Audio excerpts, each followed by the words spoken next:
다니엘 3장 17절에서 26절. 다니엘 3장 17절에서 26절 말씀.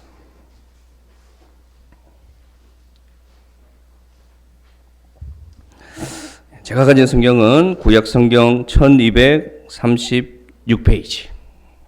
1236페이지. 다니엘 3장 17절에서 26절 말씀입니다.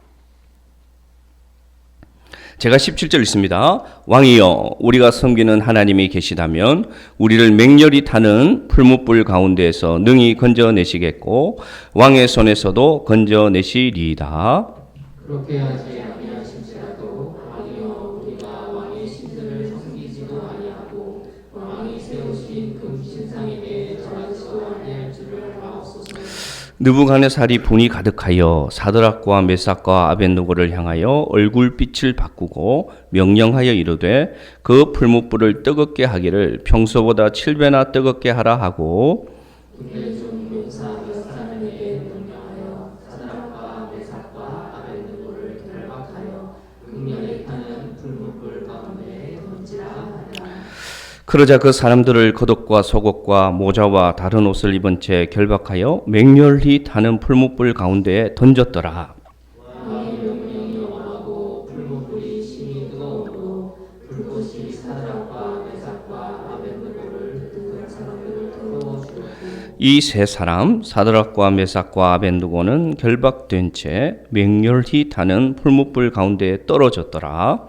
그때 느부갓네살 왕이 놀라 급히 일어나서 오사들에게 물어 이르되 우리가 결박하여 불 가운데 던진 자는 세 사람이 아니었느냐 하니 그들이 왕에게 대답하여 이르되 왕이여 옳소이다 하더라. 왕이 또 말하여 이르되 내가 보니 결박되지 아니한 네 사람이 불 가운데로 다니는데 상하지도 아니하였고 그 넷째의 모양은 신들의 아들과 같도다 하고 느부갓네살이 맹렬히 타는 풀무불 옥이 가까이 가서 불러 이르되 지극히 높으신 하나님의 종 사드락 메삭 아벳느고야 나와서 이리로 오라 하매 사드락과 메삭과 아벳느고가 불 가운데서 나온지라.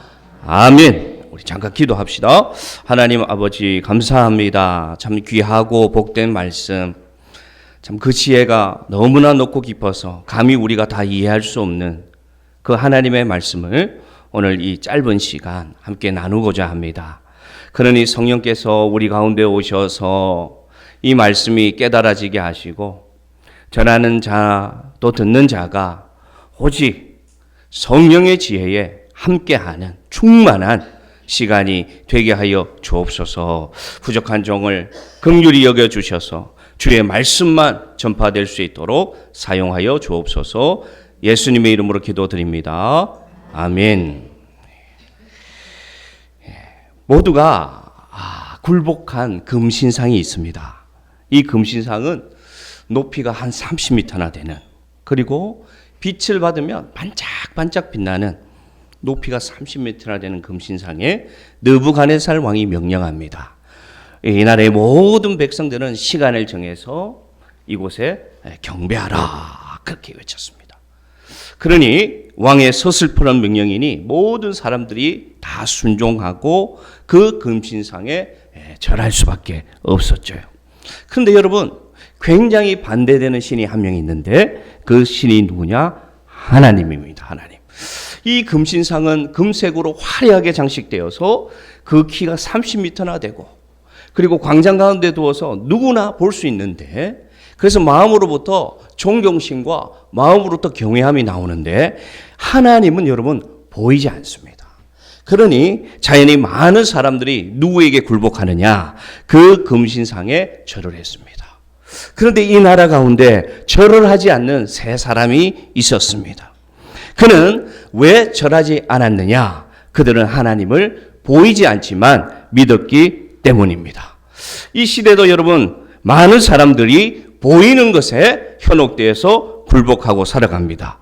그런데 우리는 오늘도 이 시간 나와서 보이지 않는 하나님을 오늘도 예배하고 있습니다. 자, 이 세 사람이 왜 굴복하지 않을 수 있었느냐? 이들에게는 믿음이 있었기 때문입니다. 믿음이. 그래서 느부갓네살 왕이 이들이 불러왔을 때 이들이 이렇게 얘기합니다. 왕이시여, 당신이 아무리 우리에게 그렇게 말해도 나는 하나님을 믿습니다. 그리고 당신이 그 풀무불에 우리를 던지더라도 하나님이 우리를 구원해 주실 줄 우리는 믿습니다. 그리고 더 나아가서 뭐라고 하느냐? 왕이시여, 당신 앞에서 우리 민족을 하나님이 때가 되면 구원해 줄 줄로 믿습니다. 이렇게 얘기합니다. 여러분, 만약에 여러분이 느부갓네살 왕이면 어떨 것 같습니까? 이 사람들은 살려두면 안 되죠. 그래서 속에서 불불 끓게 됩니다. 그래서 왕은 명령합니다. 얘들아, 그 풀무불을 평소보다 7배나 뜨겁게 불을 태워라. 불을 태워라. 이렇게 말합니다. 그 말을 들은 이 세 사람이 어떻게 할까요? 이 사람들이 이렇게 얘기합니다. 다니엘 3장 18절 한번 읽어봅시다. 뭐라고 고백을 하는지 한번 보겠습니다. 다니엘 3장 18절 말씀. 자, 시작. 그렇게 하지 아니하실지라도 왕이여, 우리가 왕의 신들을 섬기지도 아니하고 왕이 세우신 금 심상에 절하지도 아니할 줄을 아옵소서. 이렇게 얘기합니다. 뭐라고 얘기합니까? 그렇게 하지 않으실지라도, 그렇게 하지 않으실지라도. 얼마나 대단한 믿음인지 오늘 우리에게 알려주고 있습니다. 하나님 주시옵소서. 하나님 응답하여 주옵소서. 이렇게 기도만 해도 이 시대는 믿음이 귀한 시대입니다. 다시 말씀드립니다. 하나님 이거 필요합니다. 하나님 이거 해결되어야 됩니다. 하나님 이거 고쳐주셔야 됩니다. 이렇게 기도하는 사람도 아주 희귀한 시대가 이 시대입니다. 근데 이 사람들의 기도는 뭐냐? 하나님, 내가 풀무불 가운데 죽어도 괜찮습니다. 하나님이 나를 구원해 주지 않아도 괜찮습니다. 그렇게 하지 않을지라도 나는 하나님 배반하지 않겠습니다. 그렇게 외칩니다. 이러한 믿음이 우리 모두의 믿음 되기를 기도합니다. 자, 이렇게 뜻을 정하고 하나님 앞에 믿음으로 고백했습니다. 그 결과를 봅시다. 하나님 어떻게 하셨는지. 자, 다니엘 3장 21절 이렇게 말하고 나자 어떤 일이 벌어집니까? 시작. 그러자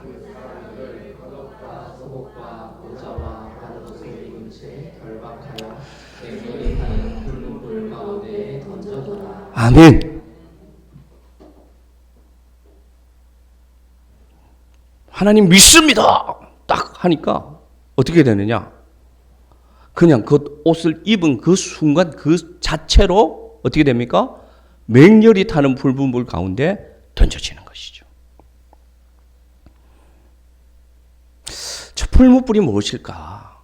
왜 믿음으로 하나님, 제가 하나님 믿습니다.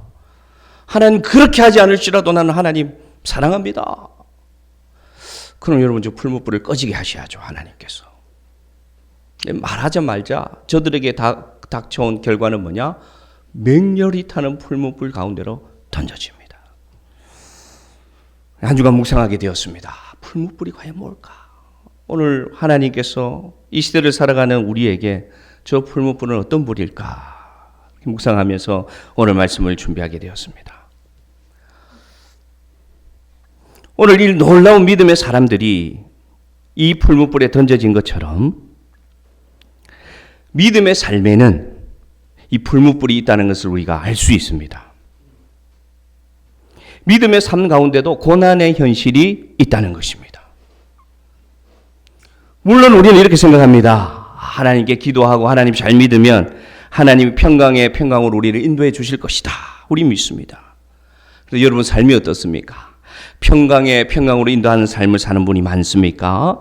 아니면 믿음 가운데도 여전히 고난이 있는 삶을 살고 있습니까? 우리는 안타깝지만 후자의 삶을 사는 분들이 많습니다. 그게 현실입니다. 믿음으로 뜻을 정하고 믿음으로 도전하는 자에게 고난이 있습니다. 생각해보면 당연한 겁니다. 왜 그렇습니까? 우리가 가는 길이 넓은 길이 아니기 때문입니다. 우리가 주님을 믿고 따라가는 길은 좁은 길이고 거친 길이기 때문에 반드시 부딪힘이 우리에게 있습니다. 여러분 삶에는 어떤 고난이 있습니까? 내 힘으로 견딜 수 없고 내가 예상하지 못해서 당하는, 더 나아가서 내 잘못이 아닌데 내 실수가 아닌데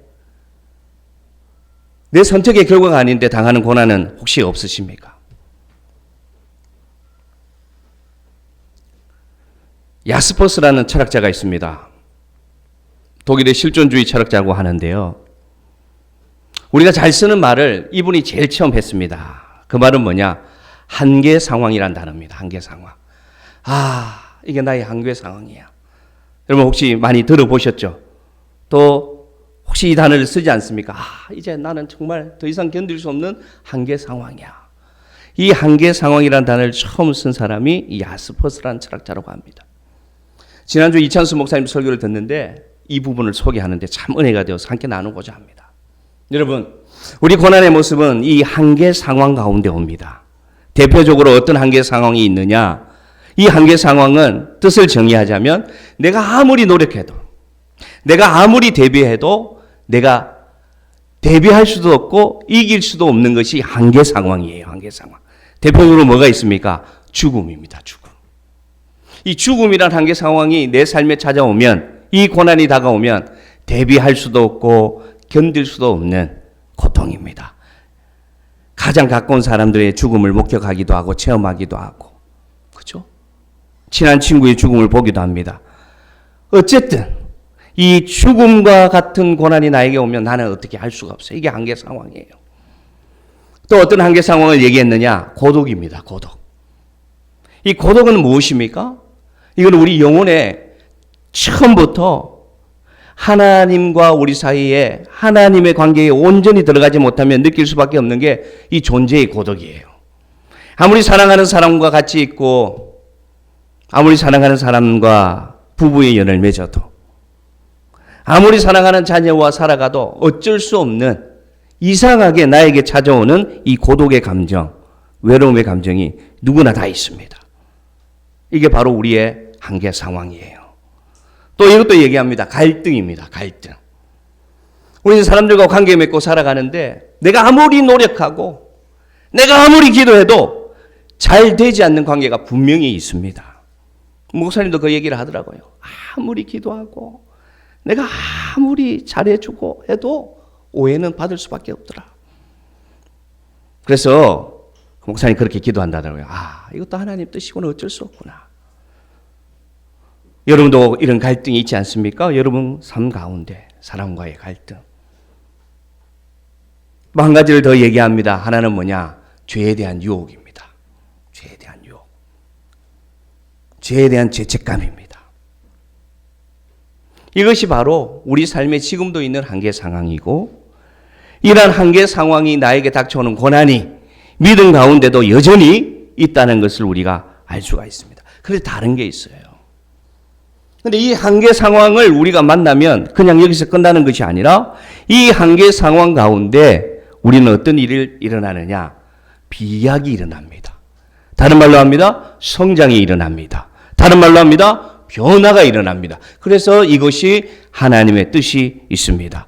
다른 말로 하면 우리가 이 죽음과 같은 고독, 갈등, 죄책으로 오는 이 고난을 만나서 몸부림칠 때 하나님은 우리에게 성장을 허락하십니다. 할렐루야. 우리에게 변화를 허락하십니다. 그리고 궁극적으로 누구를 만나게 하십니까? 절제자 되신 하나님을 만나게 하십니다. 그래서 그리스도인들은 다르다는 것을 기억하시기를 바랍니다. 우리에게는 풀무불 같은 고난이 없으면 좋겠는데 있다는 것입니다. 자, 볼까요? 왜 이 풀무불과 같은 고난을 하나님께서는 허락하실까? 왜 나에게 이것을 주실까? 성경은 말합니다. 한번 보겠습니다. 다니엘 3장 25절 읽어봅시다. 시작. 왕이 또 말하여 이르되 내가 보니 결박되지 아니한 내 사람이 불 가운데로 다니는데 상하지도 아니하였고 그 넷째의 모양은 신들의 아들과 같도다. 할렐루야. 자, 이 풀무불 가운데 3명이 들어갔죠. 근데 지금 몇 명이 있다고 합니까? 4사람이 있습니다.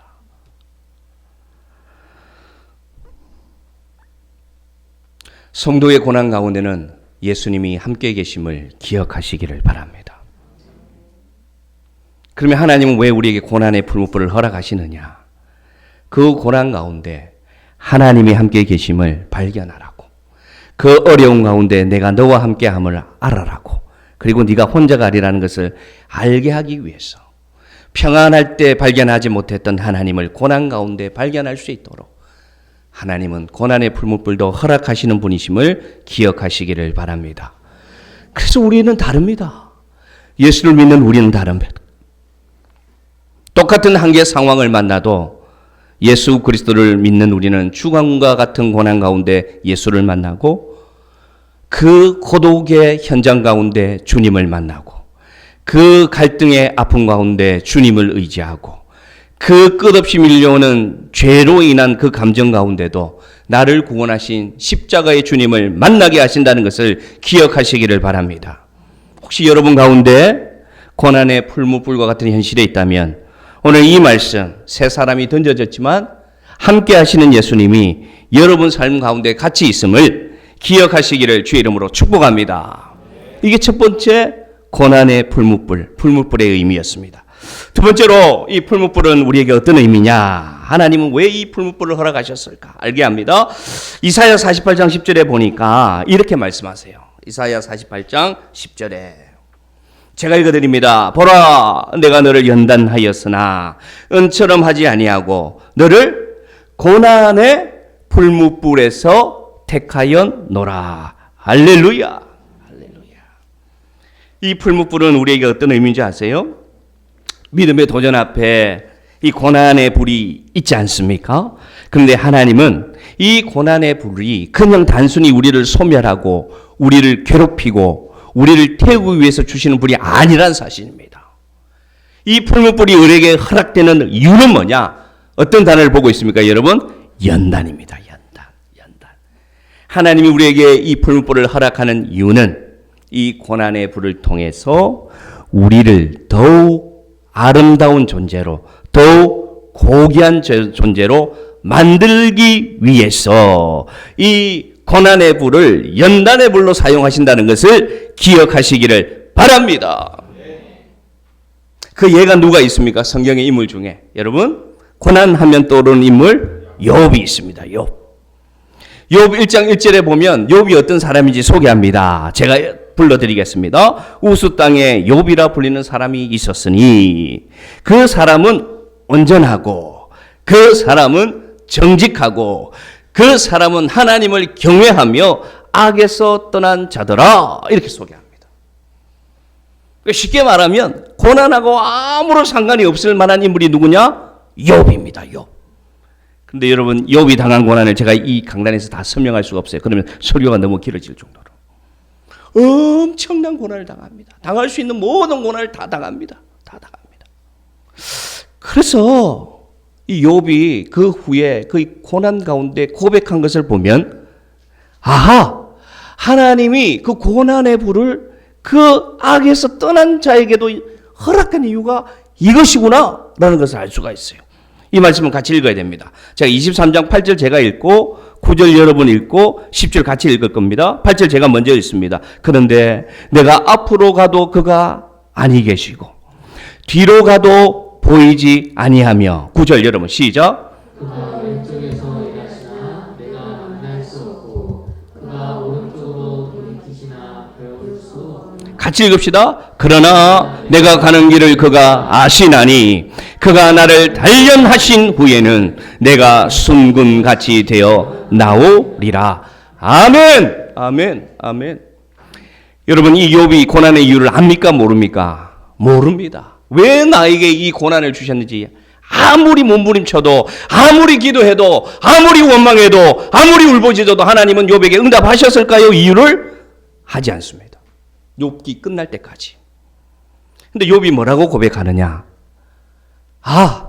이유는 나는 몰라. 그건 하나님께 있어. 단 내가 알 수 있는 것은 뭐냐?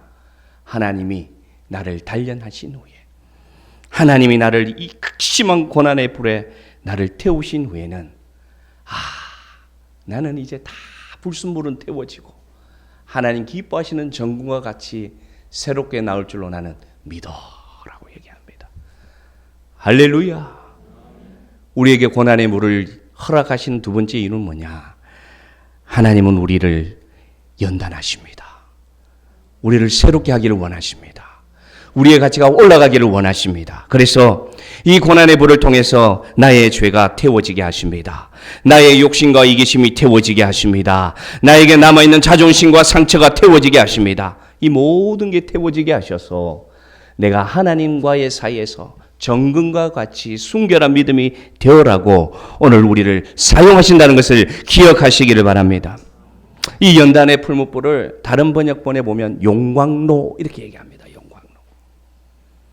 용광로가 무엇입니까, 여러분?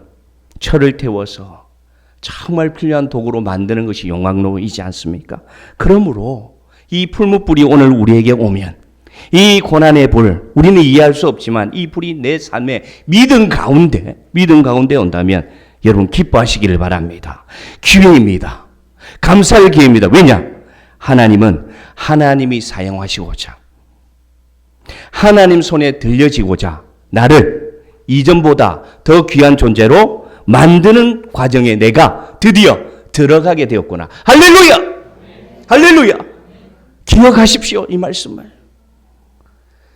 고난의 이유를 모르겠어요. 근데 나를 하나님께서 고난의 불을 허락하셔서, 그러면 원망하고만 있지 말고 이 말씀을 기억하고, 하나님이 나를 업그레이드 시키구나. 하나님이 내 인생을 통해서 무언가 하시고자 원하시는구나 라고 기억하시기를 바랍니다. 더 놀라운 것은 이 풀무불이 뜨거울수록, 이 풀무불이 더 뜨거울수록 그 이후에 나오는 보석은, 그 이후에 나오는 금속은 더 가치가 있는 것으로 변화된다는 것을 기억하시기를 바랍니다. 더 순결한 보석과 같은 존재로, 더 귀한 하나님 손에 들려지는 믿음의 도구로 우리를 사용하시고자 하나님은 때론 연단의 불을 사용하신다라고 기억하시면 우리 모두는 이 고난의 현장 가운데 주님을 바라보게 될 줄로 믿습니다. 이 두 번째 풀무불이 우리에게 주는 교훈입니다. 마지막으로 이 풀무불이 우리에게는 어떤 불일까? 우리에게 주는 교훈은 무엇일까? 구약의 말씀이지만, 우리 예수님이 오시기 훨씬 전에 말씀이지만 이 말씀에 놀라운 복음의 메시지가 들어가 있습니다. 예수님이 마태복음에 보면 이 풀무불이라는 단어를 사용하세요. 어떻게 사용하시느냐? 제자들과 백성들을 모아놓고 천국에 관해서 가르칩니다. 천국에 관해서 막 설교를 가르치면서 그때에는, 마지막 때에는 여러분 가운데 알곡과 가라지를 예수님께서 그때 추수 때에, 심판 때에 분별할 것이다.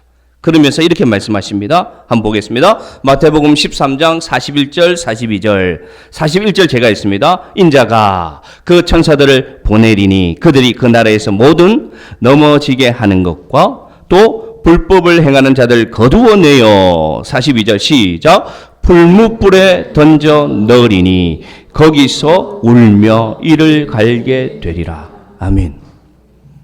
이 풀무불의 세 번째 의미는 뭐냐? 심판의 불이에요. 심판의 불. 무엇을 태우는 불이냐? 가라지를 태우는 불인데, 가라지는 누구를 말하느냐? 무엇을 말하느냐? 설명되어 있죠. 넘어지게 하는 자 혹은 불법을 행하는 자는 뭐다? 가라지다. 이 가라지가 어디에 있습니까, 여러분? 가라지가 세상에 있을까요? 아닙니다. 저 가라지는 어디에 있느냐? 믿음 안에 있는 자들을 말합니다. 교회 안에 있다는 것입니다. 믿음의 공동체에 가라지가 있는데 그 가라지의 특징은 뭐냐? 넘어지게 하는 것. 두 번째는 불법을 행하는 것. 그것을 모아서 추수 때가 되면 그 불에 태워서 다 태워버릴 것이다. 그렇게 예수님은 풀무불을 사용하셨어요. 목사님 갑자기 그러면 그 사람들은 세 사람은 심판받은 게 아니잖아요. 의문이 들 겁니다. 한번 볼까요? 맞습니다. 이 심판의 불이 믿는 자에게는 구원의 불입니다. 할렐루야. 자, 보세요. 다니엘 3장 28절 봅시다.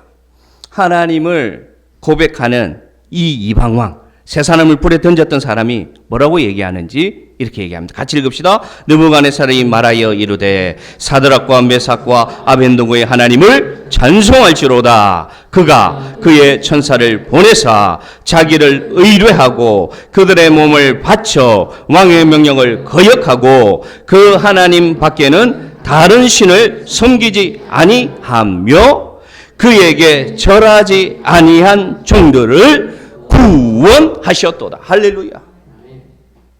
맞습니까? 안 맞습니까? 맞습니다. 여러분. 다시 말해서 이 풀무불은 심판의 불이에요.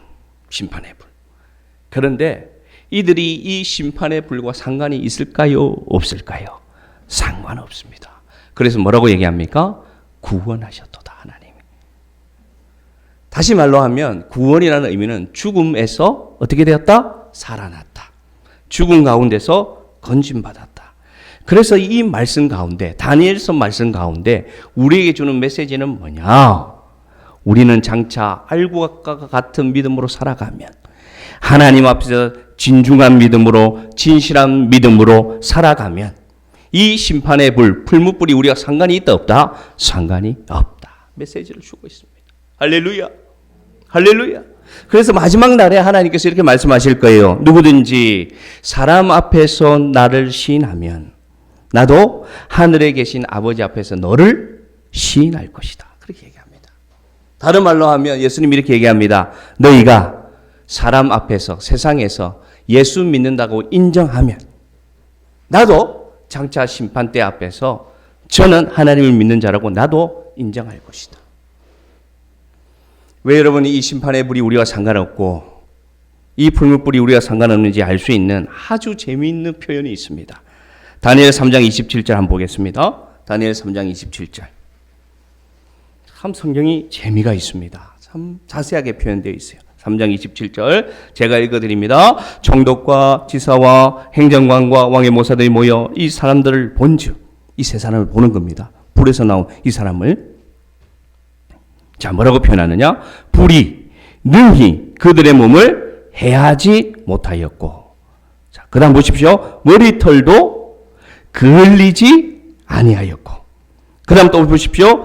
겉옷빛도 변하지 아니하였고, 더 놀라운 것은 그 극심한 그 불 가운데서 구원받아서 나왔는데 뭐라고? 뭐도 없더라? 불탄 냄새조차도 없었더라. 할렐루야. 할렐루야. 성경이 얼마나 재미있습니까? 그냥 이 사람이, 세 사람이 불에서 나왔는데 하나도 안 탔더라. 그러면 되잖아요. 의미 전달에 아무 문제가 없어요. 그런데 오늘 이 하나님 말씀이 얼마나 꿀처럼 달고 재미있는지, 불탄 냄새도 없었더라. 할렐루야. 우리 불 조금만 가까이 가도 그 냄새가 아주 오래 갑니다. 저번에 얘기하지 않았습니까? 라면을 물을 팔팔팔 끓일 때 라면만 넣어도 걸립니다. 손에 털이. 그런데 7배나 타는 용광로에서 나왔는데 뭐라고요? 불탄 냄새도 없었더라. 저 메시지는 뭐냐? 오늘을 살아가는 우리에게 죽음을 두려워하고 고독을 두려워하고 갈등을 두려워하고 죄로 인해 몸부림치는 우리에게 예수님이 말씀하십니다. 네가 나를 믿고 네가 믿음으로 살아가고 나를 인정하면 넌 불탄 냄새도 상관없는 존재야. 할렐루야. 심판에 불과한 전혀 상관없는 존재로 너는 내가 구원할 거야 라는 약속이 어디에 들어가 있다? 이 말씀 가운데 들어가 있다는 것입니다. 사랑하는 성도 여러분, 우리 예수 그리스도의 십자가로 인해서 이미 700가 되는 풀무불, 그 십자가의 고난 가운데 주님이 나를 대신하셔서 다 태워지셨습니다. 주님이 제물 되셔서 그 십자가상에서 희생의 어린 양으로 다 태워지셨습니다. 제가 되어주셨습니다. 왜 그렇게 하셨느냐? 우리에게는 불탄 냄새도 상관없는 존재로 구원해 주시기 위해서 이 복음이 우리에게 있음을 기억하시기를 바랍니다. 그러므로 우리가 이 삶 가운데, 인생 가운데 극렬한 풀무불 가운데 들어갈 때가 있습니다.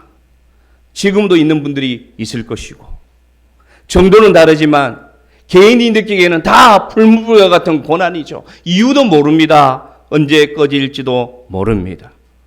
괴롭습니다. 힘듭니다. 그러나 사랑하는 성도 여러분, 주님이 건져주실 줄로 믿습니다.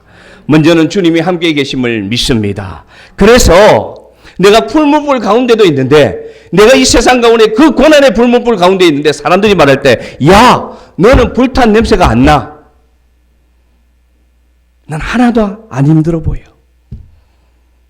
네 모습 속에 기쁨이 보여. 네 말 속에 감사가 보여. 그러니 너를 보니 네가 믿는 예수가 살아있는 것을 알 것 같다. 할렐루야. 이게 오늘 풀무불이 오늘 우리에게 주는 교훈입니다, 여러분. 이 고난의 풀무불이, 극심한 연단의 풀무불이, 영원히 태워 그 심판의 풀무불이 우리를 이제는 삼킬 수가 없습니다. 이 심판의 불, 이 고난의 불, 이 연단의 불이 더 이상 우리를 태울 수 없습니다. 한 사람만 소개하고 말씀을 마치고자 합니다. 말씀을 준비하는데 한 인물이 떠올랐어요.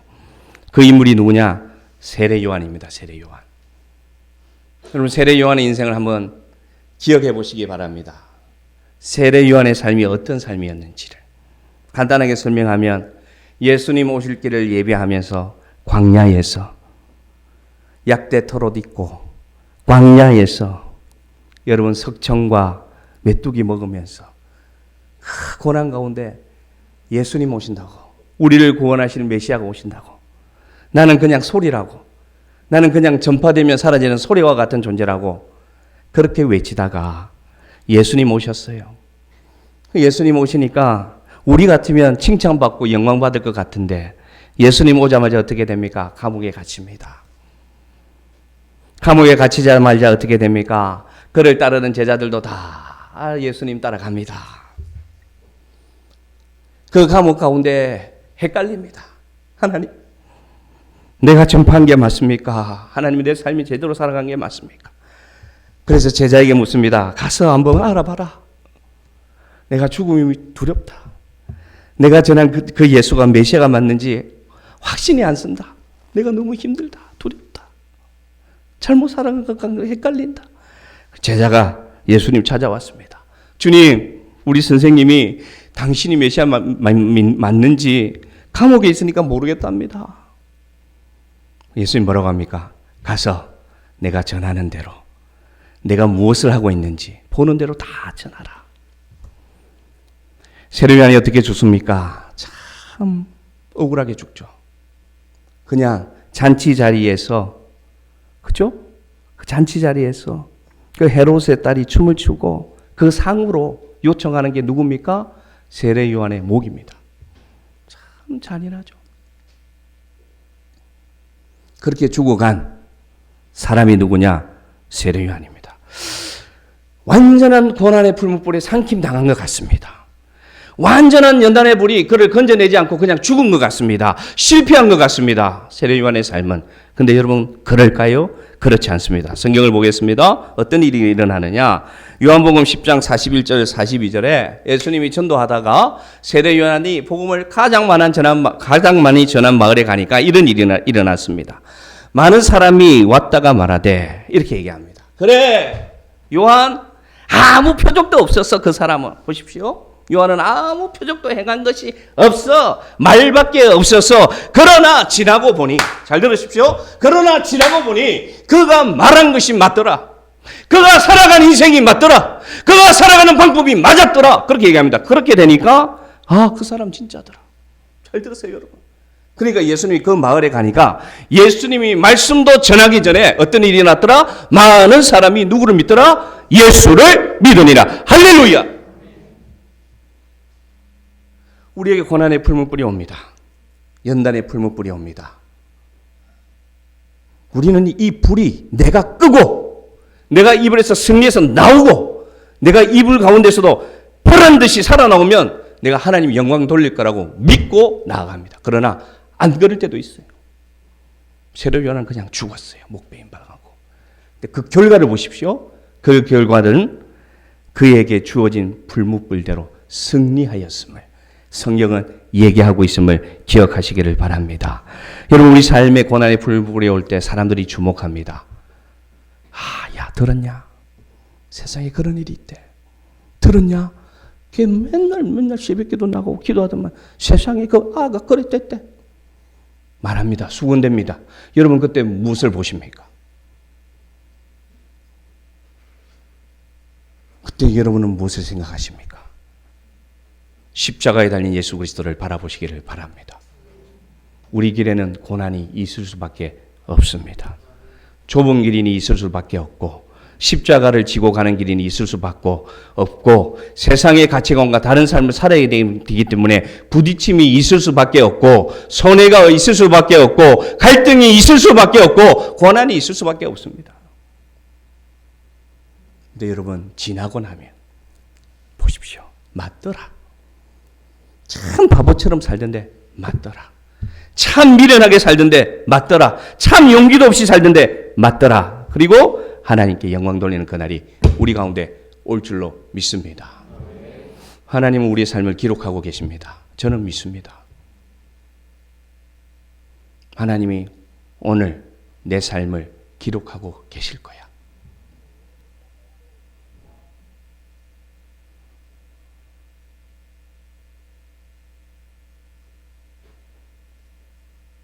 지나고 나면 알 거야. 믿고 나아갑니다. 어차피 우리의 응답은, 어차피 우리의 소망은 이 땅이 아니라 저 하늘나라입니다. 그래서 여러분, 여러분에게 있는 그 불묵불 힘들죠. 어렵죠. 답답하죠. 예수님이 함께 계십니다. 기억하시고 불탄 냄새도 없이 우리는 저 하늘나라로 갈 수 있습니다. 인내하시고 소망 가지고 승리하시는 우리 성도들 되기를 주의 이름으로 축복합니다. 아멘.